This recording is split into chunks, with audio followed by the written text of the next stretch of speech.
Good afternoon, everyone. Hope you're doing fantastic today. In this video, what I'm going to touch on is 5 points how to sell in a competitive market. So in terms of a competitive market, what I mean by that, recruitment is a saturated market. It's full up. There's tons of people making agencies. For a fact, I help people set up agencies for about 100 quid.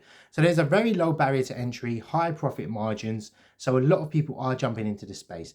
This isn't exclusive to recruitment agency. It's pretty much all service-based businesses.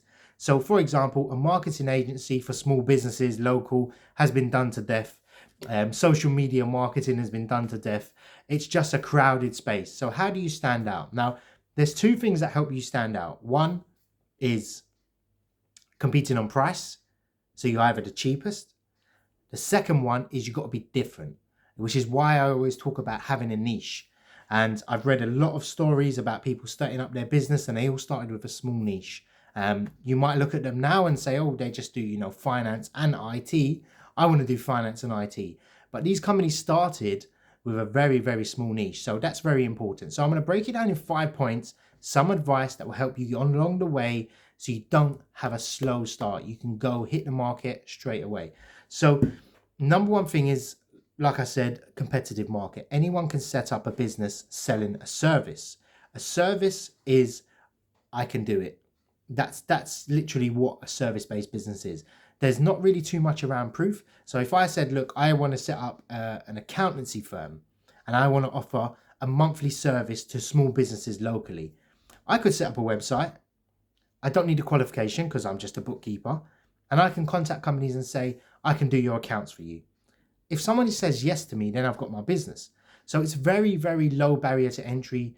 It's not like I'm offering a chartered accountancy service where they want to see my qualifications. That's a higher level of barrier entry. So recruitment services, there's a lot of people doing it. So you have to be slightly different in that. The second point is you have to know your market. So your market is very key. So locally, knowing your market, if you haven't got experience in this sector, you're going to be looking at who do I email, who do I call? It comes from sending a lot of emails, talking to a lot of people in the sector. That is where you're going to make your money and find out where the service is needed. So it's the need, not what you think is the need. So you might think, I want to recruit for IT developers. However, you might just find there's a small little sector in a certain part of the country that actually will require your service. So go to the market, find out what you come back, analyze the data and find out from there. Point number 3 is you have to look at your competitors.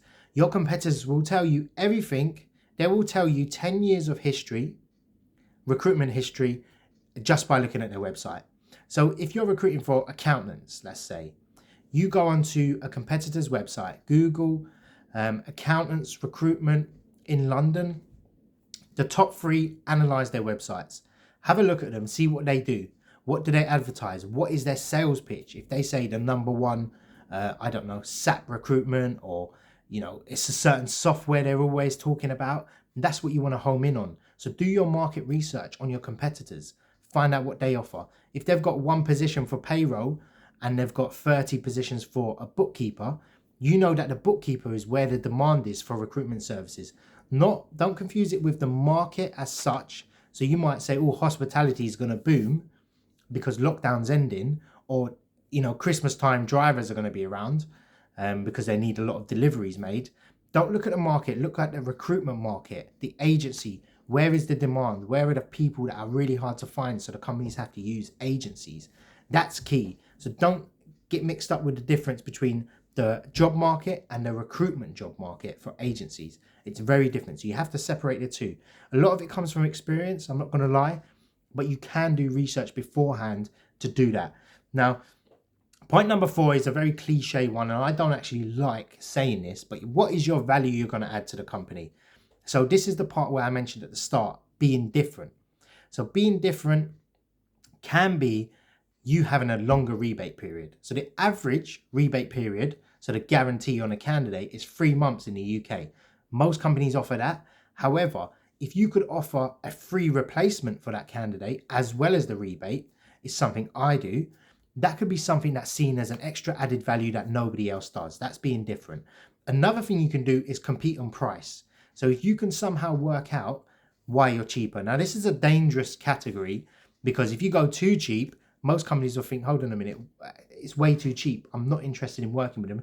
They're not going to be good at their job. So make sure you explain why if you're cheaper. You know, we find that, I don't know, we find that we can find a place or the candidate much more cost efficiency because we use AI and we outsource a lot of the work. I don't know, something like that. You need to have an explanation if you're gonna have a really, really low price. Or you can say, oh look, we use a lot of automation to take out the heavy lifting, so it's more cost effective for us, and we can pass the cost on to consumers. I mean, clients, not consumers. So that sounds a little better or a little more fancy. You use something like that, you'll come up with your own analogy. The other thing you need to do is I send weekly reports downloaded from my CRM for the amount of candidates I spoke to. Now you can do this manually, and this is something that no other recruiter has ever done from what I see. So if you said to the client, look, I'm going to report back to you every Friday and I'm going to tell you how many people I spoke to, how many people this, it will give you an indication of the job market, the troubles I'm having, and we can analyze it there. The reason I use that is good. It's a good service to offer. Also, it allows me to go to the client and say, look, I've had 3 people say your salary is too low. You need to put the salary up. It helps me get the placement, and it helps the client understand the job market and the job specification and salary requirements. Other things is, you know, everyone's asking for remote work. Could you offer 1 day remote work? Something like that you can offer or say to clients, and they'll genuinely appreciate it. I've never had anyone say, I mean, some clients will say to us, no, that's our salary, we can't pay any more. But at least you've gone back and they can see you're trying. What they don't like is you just giving up straight away and not communicating. That's one of the things that clients don't like. Getting them on as a client and then not communicating afterwards is very, very key. So another thing to mention is a case study. So it's worth to put together a case study to show what you've done for a client. I'll give you an example. I had a client that I cost saved them and I won exclusivity in the end. The reason I done that is because I built a case study around them as well. So I was able to offer a cheaper rate and fill every position they gave me, than their closest competitors. She said, you are by far the cheapest agency we're working with. And I said, look, would it make sense to give me all your roles? She said no, but afterwards she started to send me a few exclusive a week before the other agencies. After that, I was able to get exclusivity on that specific row, not all her jobs, but that specific role I've got exclusive to. So she only comes to me for that specific job role. I built a case study around that. I just reported it, you know, week 1, we was able to cost save. We made placements above other agencies that were charging more. I put it into a report. I hired a graphic designer and I send that out to prospective clients when I'm actually engaging with them, because I get asked the question, why are you different? So I offer that as, look, this is what I've done for you, one of your competitors basically, and I relate it to them. Now, no other recruitment agency will offer something like that. I'm not telling you to make it up, wink, wink, but you can do something like that to make it fancy. It doesn't cost a lot. Just use your imagination or use past experience. Tell a little bit about your agency. People like to see that. People want to see evidence that you can actually recruit. The reason they won't use a new agency is because they don't actually believe you can actually do the job and you're too cheap. So if you're cheap and you can say, hold on a minute, he's doing better than everyone else, that's probably the area I would want to go down. And I would definitely home in on that. The 5th point, and most important, and I say it over and over again, I sound like a broken record, and I say it in every single video pretty much, but you must have a niche. You must have a niche. It's so important to have a niche. And everyone is looking for just going into IT, just going into finance, just healthcare. You need to have a niche. Companies will use you if you have a niche. I've seen, I swear on my life, my kids' lives, there is so many gaps in the market for specialist agencies. It is unbelievable. I can give you an example. Let's see. There's a coding language called Golang, or sometimes it's called Go. There is no specific, and Google it if you don't believe me, there's no specific recruitment agency that specializes in only that language. There's only that language. And if you think, oh, it's such a small market, I'll never grow.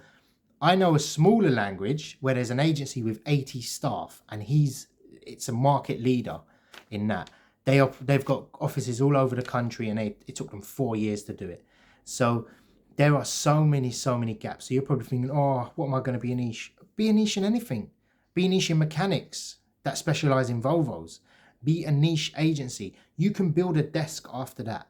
You can hire another recruiter and you say, you are the specialist for accountants and I'm the specialist for bookkeepers. So definitely look at that. And I hope this video has been helpful. How to sell in a competitive market. Any questions, let me know. Take care.